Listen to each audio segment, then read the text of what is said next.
Apple, as you know, is coming in.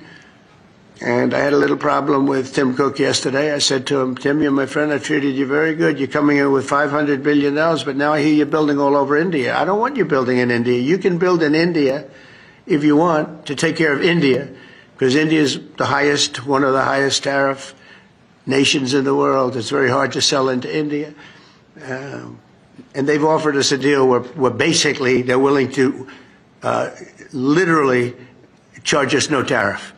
So we go from the highest tariff, you couldn't do business in India, we're not even a top 30 in India because the tariff is so high, to a point where they have actually told us, I assume you too, Scott, you were working on that also, that there will be no tariff, right? Would you say that's a difference? They're the highest and now they're saying no tariff. But I said to Tim, Tim, look, we've treated you really good. We put up with all the plants that you built in China for years.